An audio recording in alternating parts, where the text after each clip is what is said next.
My video on what the hell happened to Diablo Immortal has been doing astonishingly well recently, and answering all of the polite comments whilst deleting all of the rude ones has had me in the mood to actually play some Diablo.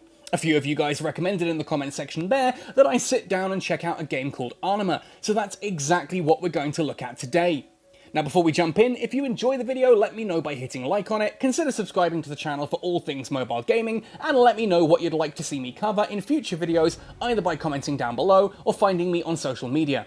Now, real talk for a moment. Behind this screen, I am a human being with real emotions and feelings. I'm entitled to my own opinions, just as you're entitled to yours. What you are not entitled to is to be rude and aggressive and expect me to keep your comment up. I will moderate and delete any abusive comments left on any of my videos, and I do reserve the right to decide for myself what I deem to be abusive. I love chatting with you guys, but I will not entertain that kind of treatment here. Anyway, ahoy there, Captain Benzie here, coming at you with a video on Anima, a dark fantasy hack-and-slash RPG for mobile. Well, that's the elaborate way of describing Anima at least. A much shorter way of saying it would be, Anima is a Diablo clone for mobile.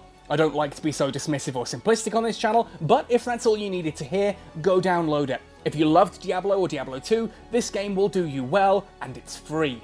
For those of you who want to know a little more though, let's jump on in. Like I said, it's impossible to talk about Anima without making comparisons to Diablo. After all, it's an isometric hack-and-slash game set in a dark fantasy world where everyone talks in deep, gravelly voices, and nobody is ever happy for long. To cut a long story short, the world of Anima was recently shaken by some powerful events that have awoken dark forces. The dead walk the land and ancient demons have been released. Yeah, the story's a little bit predictable and basic, and I do really wish there was just a little bit more to it. In the first few hours, for example, all you'll have to go on is that there was an earthquake and some guards went into the palace basements to investigate, but were attacked by something.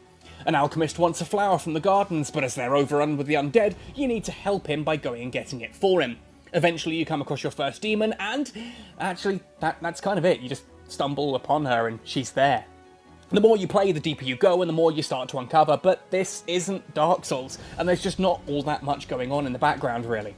Starting in the palace gardens, you eventually work your way through the basements to the catacombs below and further into ancient forgotten depths. Now, it is kinda cool seeing the different areas, but Anima suffers from the same issue that I had with Diablo 1 and 2, and why I'm an unforgivable heretic who prefers Diablo 3 and is gonna get crucified in the comments section for daring to suggest that. The issue is that there is very little variation in the areas, and ultimately the first four are different shades of grey tunnels. The gardens have a greenish hue to them with some trees and rocks scattered about, sure, but the colour palette of the game is very limited, especially in the early areas. There's really not that much that makes each area different or memorable. I get it, some people prefer this. I know that I'm the weirdo for preferring Diablo 3's more vibrant and colourful environments, but I just think that a grim, dark fantasy world doesn't have to be washed out tones of grey. This might be your thing, but I personally just wish there was a little bit more to differentiate the first 3/4 of the game's areas. Now early on, it's not just the areas that get a little bit samey, but also the enemies. For the first few hours, it's basically zombies and skeletons with a few demon dogs. Sure, some zombies have ranged attacks, some are stronger and slower, but it does take quite a length of time to start getting some wider range of enemies into the game. When they do arrive though, they do add a lot of cool variety. Shields to stop ranged attacks, casters that deal slow heavy ranged damage, poison spitting spiders, slow heavy hitting ogres. All of these add extra spice to the exploration phase of the game, and like Diablo, each floor is randomly generated each time you play, both in terms of the map itself and enemy placement. You'll need to explore each area thoroughly in order to find the exit down to the next floor. Now, I suppose I should roll back a little bit and point out that at the start of the game, you're asked to pick a class, basically whether you fancy being a close-ranged skirmisher, a ranged caster, or a dexterous archer. Now really, don't stress too much though, as every starting character has access to every skill tree. You might start as a skirmisher, then quickly decide that you fancy adding some spells to your repertoire. Anima gives you complete flexibility in this, and a standard file allows you to have 3 separate characters that you can play as, which does give a lot of replayability to it. Now, the skill trees are fairly deep too. You can prioritise unlocking new skills, or you can work on making your existing ones even more powerful. You can only have so many active at once too, so you do need to put a little thought into how you're going to build your character. Loot is handled the exact same way as Diablo. Enemies drop random items of varying quality that you can inspect to discover their randomly generated stats. Now you might find a sword with an additional armor bonus on it, or one that gives a lifesteal effect. It's up to you to decide how to build your character, and whilst some items you pick up may be simple clear upgrades, more often than not you'll have to stop and think about whether the extra armor offered by your new shield is better than the health regen effect that your current one has. As you explore, your bags will fill up quickly, but you can always teleport back to town to sell or store your gear and repair any damage done to your gear through dying before just jumping right back into where you left off. Death in Anima is temporary. It damages your gear, and that's about it, which is actually a good thing as the difficulty spikes quite dramatically and seemingly randomly. The basic exploration segments are pretty much a cakewalk for the most part, though there are times when you encounter random souped up foes that can really catch you off guard sometimes. The bosses, however, can be utterly insane. If your first experience is anything like mine, you'll climb down the first set of floors with absolutely no issue at all, stumble into the first boss, and have your run brought to a screeching halt as you get utterly wrecked over and over and over until you figure out what the heck you need to do, and you break your fingers and thumbs into being actually able to do it.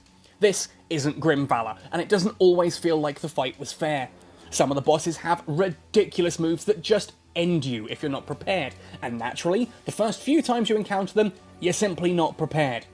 Time to answer the question on everyone's mind though. If Anima is free to download, how's it monetized? Well, gently almost seems too strong a term here. There's a starter pack that gets you some starting gear and unlocks some extra space in the storage box for $1 or $2, and there are a few familiars that you can purchase, which are pets that give very minor stat boosts. Finally, you can purchase a few items that allow you to completely reset your character, and that's kind of it. Each purchase is like literally $1, maybe $2. There's not much to it at all.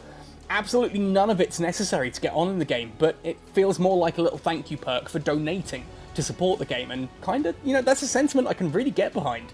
I'd almost be worried that it's not sufficient to support the development team, but I suppose that's their concern, not mine. To me, Anima is an enjoyable, if flawed, game. Whilst I wish there was a bit more variety early on, both in the environment's look and what enemies you face, and whilst I wish there was a bit more of a curve to the difficulty rather than the intense and sudden spikes, it's really hard to fault the game. Some of the decisions it makes may not be to my own personal preference, but I do understand and appreciate why those choices were made. It's engaging, well made, and literally free. Anima is well worth your time. Give this one a download, and let me know how you find it in the comments section below. It should keep you going at least until Diablo Immortal lands. Happy sailing, and see you in the darkness!